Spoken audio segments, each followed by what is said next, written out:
Welcome back to the channel, everybody. I'm Chris Jones, and thanks for watching the world's worst fishing. Hopefully this helicopter buzzing over my head isn't too loud.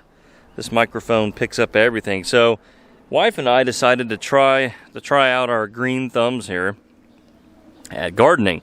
So much like a lot of people have done during this kind of stay-at-home quarantine time, we said, hey, let's do something we've always wanted to do but not really quite had the time for. So this is our garden here. We have 2 cherry tomato plants that are staked on those 2 stakes, made with some bamboo that I planted when I was a kid at my old parents' house. We have regular tomato plants, the final 2 stakes here. Then we have a mixture of squash, zucchini, green bell pepper, and then what I'm most excited about, jalapeno. See if that, yeah, jalapeno. So really curious to see the progress here. I'll quit babbling about this here in just a second, but if you look closely, we have a few little tomatoes starting to grow. Pretty exciting stuff. The boat says hello. It hopes that we can film a fishing trip together soon for you guys. Welcome back, everybody. I already said that earlier. So, welcome to the fish cave. So recently, a couple weeks ago, maybe a month ago, I kind of started what I said was going to be a new little mini-series called Back to Basics. And we covered in the first video sort of how to make the most out of just a few colors, a few pigments, a few glitters, and a few molds, just to kind of show you how much you can do with just 1 or 2 things. So today we're going to take it kind of a step further and show you and basically refresh a back to basics on laminating with the dual injector. So the twin injector, dual injector, is one of the most valuable pieces of equipment that we have as a home bait maker, particularly in the injection side of things. And it can be really tricky to master. It still leaves me scratching my head some nights.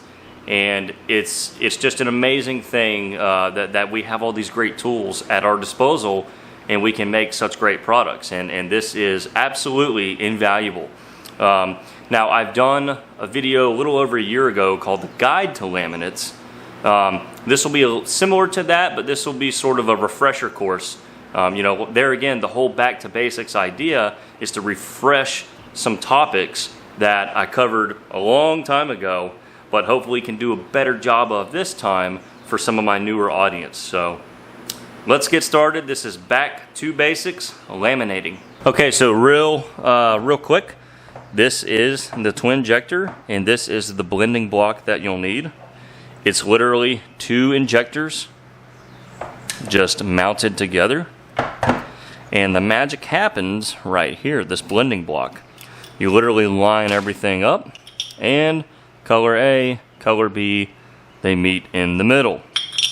So it's a very simple concept, but very, very, very effective. So this right here is the bass tackle dual injector. For those that are just starting out in baits, injectors are a little hard to find right now. I think maybe some of the parts used are outsourced, and I just think maybe because of the virus, mold companies are maybe having troubles getting these parts, or they're not focused on them right now because of, you know, maybe restrictions because of the virus. They're working on limited staff, and, you know, these require a lot of time to make. So I don't really know, but I do know injectors are a little hard to find right now. If you just need one now, I know that Quality Injector and more are offering injectors, and maybe a few other places as well. But the one I have is the Old Faithful Bass Tackle, and we're really going to put it to use today. We're going to start with just a little bit of basic maintenance. So you can see I have the injector opened. Okay, these little caps. It's a locking pin mechanism. Very important, that way they don't fall out.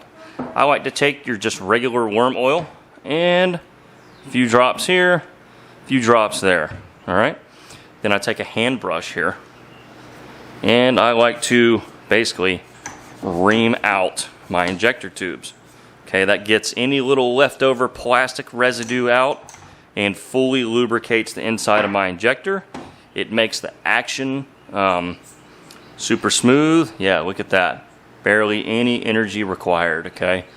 And the smoother your injector works, I think the better your injections come out.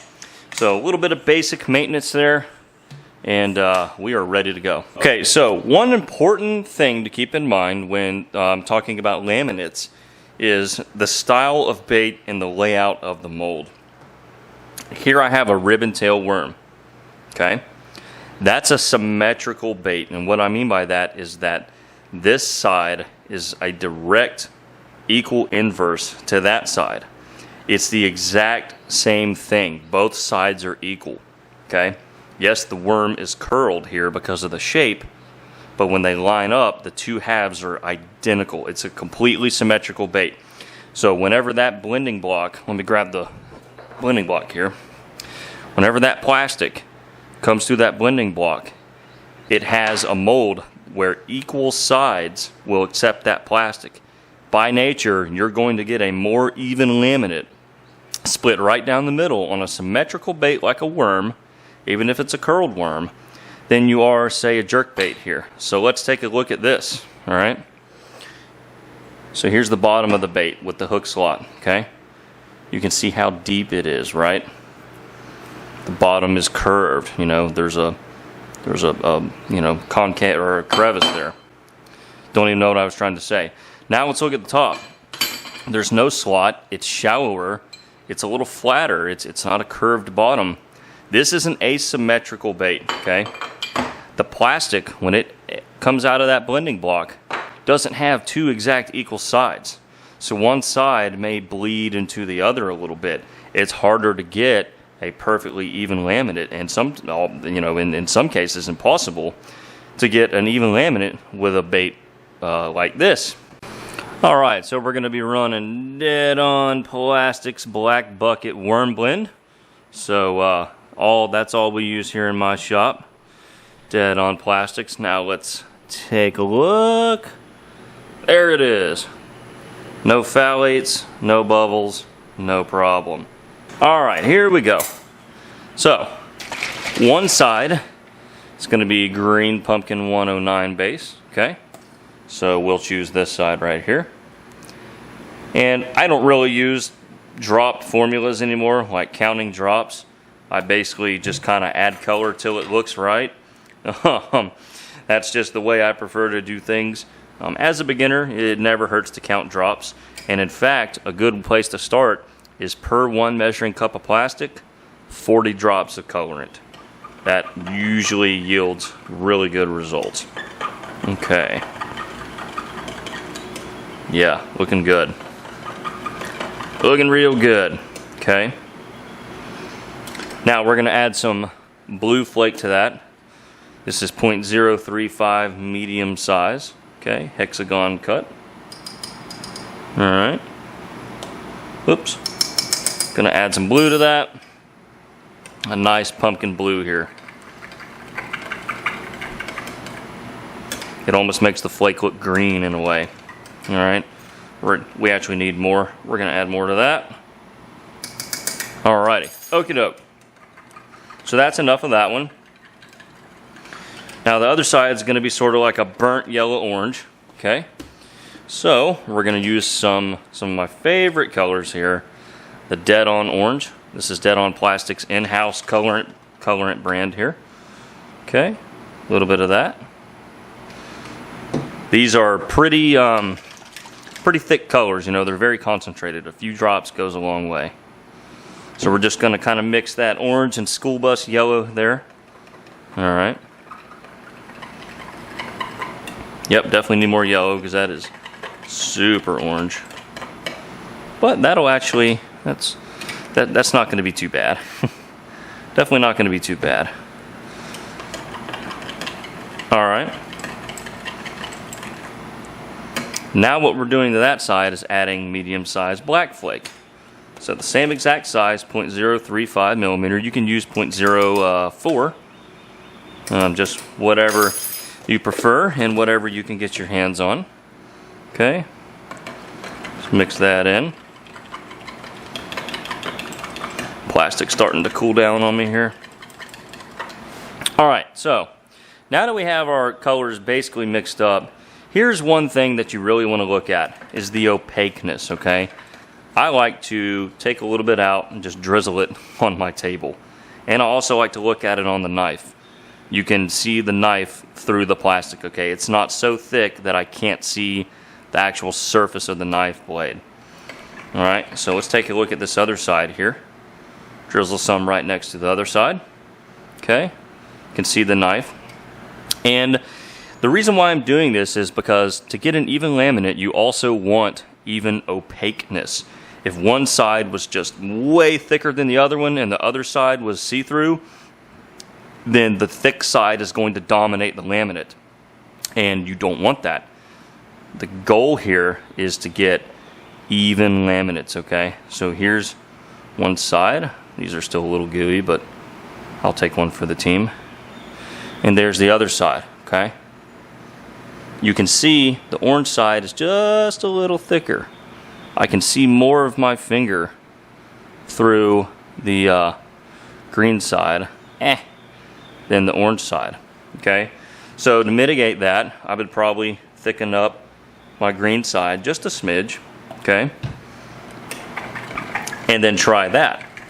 So what I'm gonna do now is I'm going to remelt these or heat them back up, get them where I want them temperature-wise, okay? Then we have to make sure that the temperatures are fairly close, okay? An even temperature, even laminate. Very, very important. Okay, so we've been stirring these up, okay? And now it's time to take their temperature. So, in order to get an even temperature, I want to stir and take the temperature right after stirring, 350 degrees. That way, I'm not just getting a colder surface temp. I'm mixing it, then hitting the temperature, 342. So we have about an 8-degree differential, okay? That's actually okay. And I'll tell you why it's okay. Because we're mixing two different colors, but they're liquid pigment base. If one of them was a powder base, so for example, like a color shift powder or just a regular pearl powder, they have sort of different viscosities, it seems. And so getting those temperatures even more even is actually more important. So now that these are similar in temperature, you actually want to wait till they're lower. A lower temperature that's even laminates better. If you think about it, the lower the temperature of the plastic, the thicker it is, it's more set up.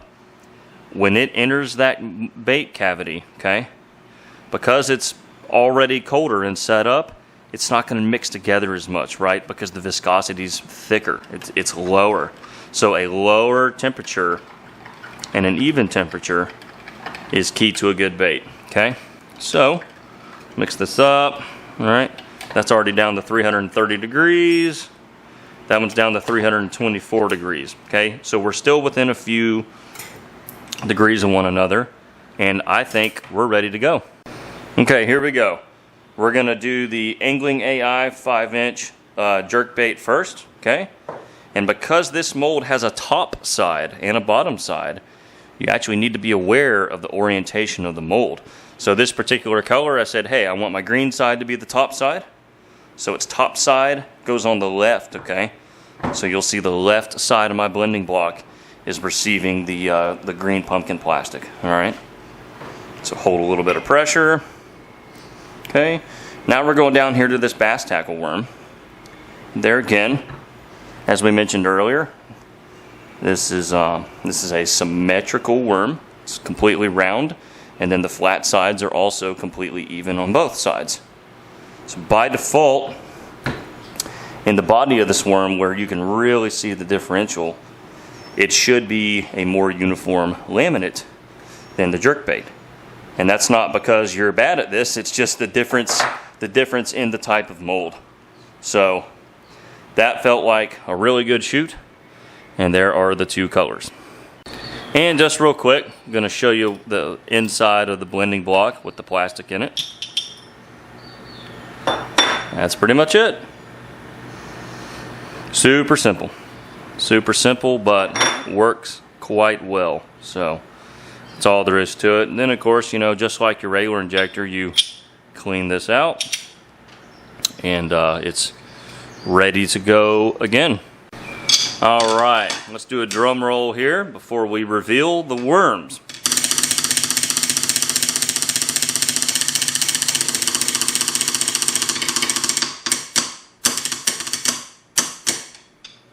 Okay, these should have laminated really well. I'll be quite embarrassed if they didn't. Yes, okay. So, lay them out here. All right, so if we just look, that entire side is orange, right? Not really any watermelon bleeding over. So if we take them out, yeah. So you can tell usually how your laminate did by looking at the runner. See how straight, I can't get this thing to focus. See how like straight down the line that is? There's no bleed over, okay? Same with the worms. Pretty much right down the middle. For dual injection without using laminate plates, it really doesn't get better than that, and in my opinion, you don't want it to get better than that. That's about as straight down the middle as you can get, and a lot of that is largely due to the fact that this is a symmetrical bait.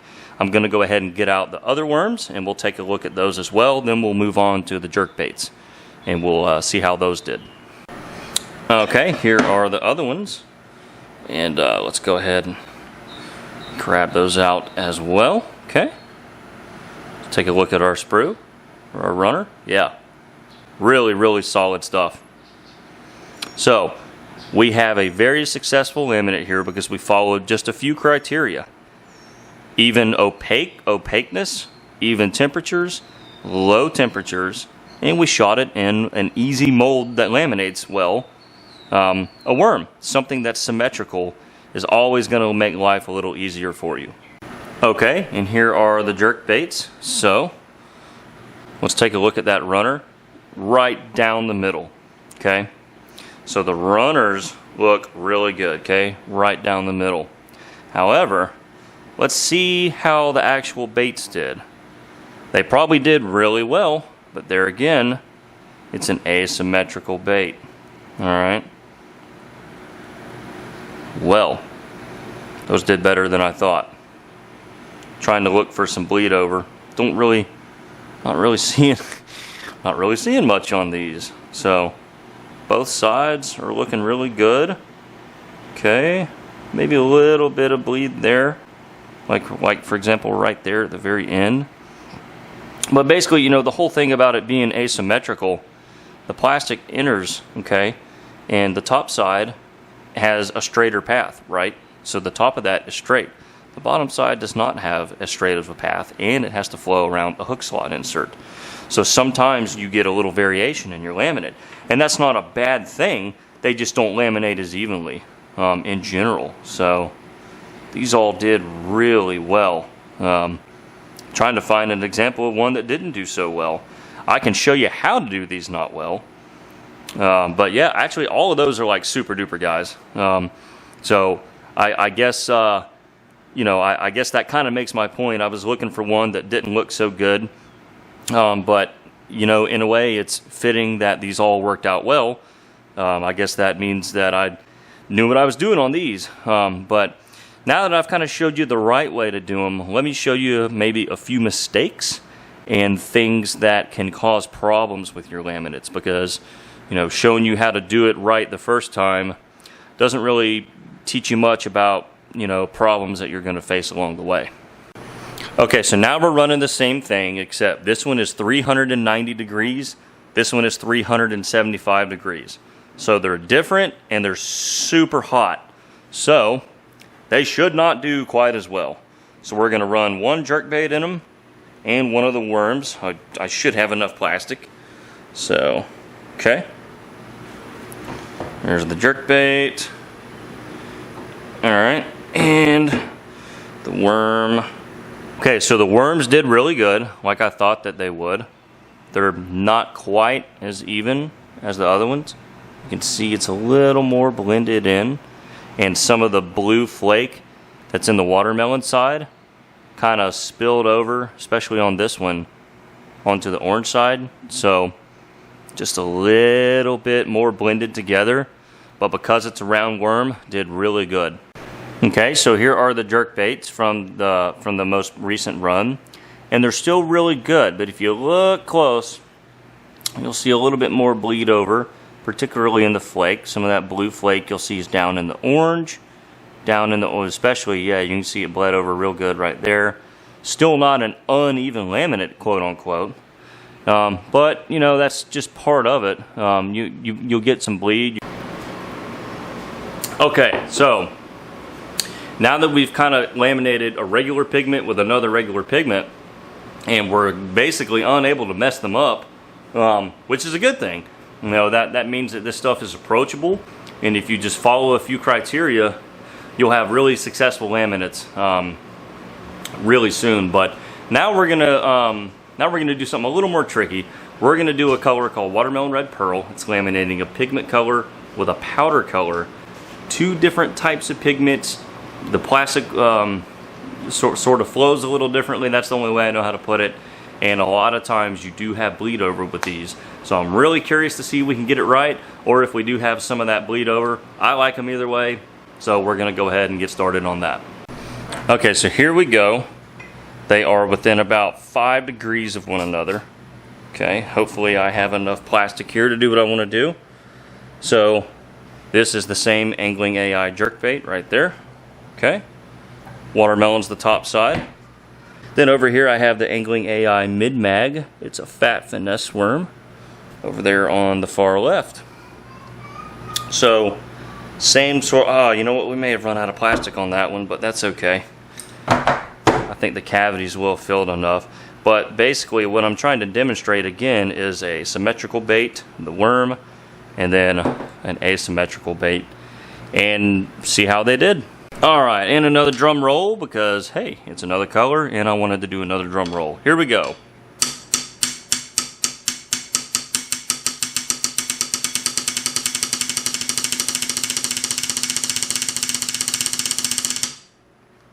Alright. See how these did. So, right off the bat, look at the bottom. You see a little bit of bleedage. You can see that, let me see if I can get the lighting a little bit brighter for you guys. You can see some pearl bleed, or some highlight bleedage, but that's okay. Now, there again, these didn't fill all the way because I ran out of plastic. See that? That's like hollow. No bueno.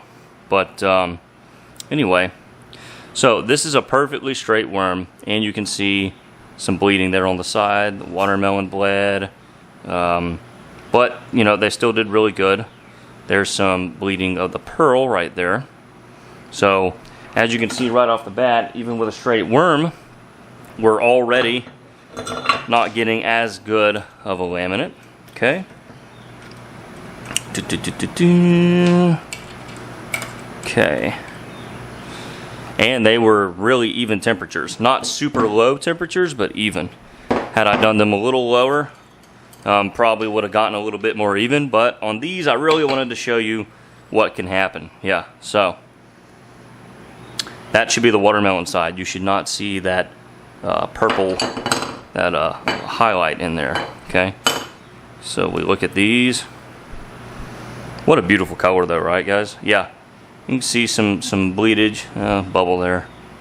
Yeah, some bleedage, but I kind of like it. Well, okay, there is kind of a little snapshot of everything that we did today. 2 really pretty colors and fairly simple recipes, but as you can see, you know, they laminated completely different. You know, you had your straight pigments laminate better across the board. Even when I was kind of trying to throw it off on that second round, they still came out great. But as you can see, much more difficult to get a straight down the line laminate with a powder and a pigment, and then 2 powders also. So if I laminated a pearl with another pearl, it's also very difficult. So just things to keep in mind. You know, there again, sort of a recap. Try to get even opaqueness, even temperatures with low temperatures. And yeah, you'll have good results really quick.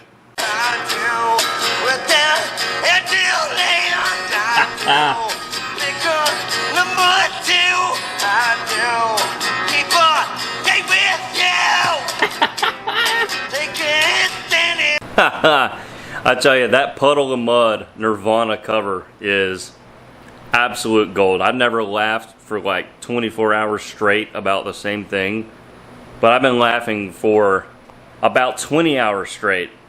My brother-in-law sent that to me last night. You know, growing up in the 90s, you know, I was in middle school in the 90s, the late 90s, and Nirvana was, you know, like a big deal. I don't technically know if they were still a band. Like I'm not sure when the lead singer passed away. But you know, when I was in middle school, it was cool to jam out to Nirvana, especially as a young drummer. And that song right there, About a Girl, you know, that was one of my jams back in the day. And then the singer for Puddle of Mud just absolutely abused it. So check that out. It's the funniest video you'll ever watch. But anyway, like I said just a minute ago, hope this has been informative. If you want to see more Back to the Basics videos, please leave me some comments down below, letting me know. That kind of helps give me some direction on what you guys want to see. So, with that said, we're gonna sign this off, and until the next video, we'll catch you next time. Or no, we'll catch you next time when we do the next video. I'm gonna go inside.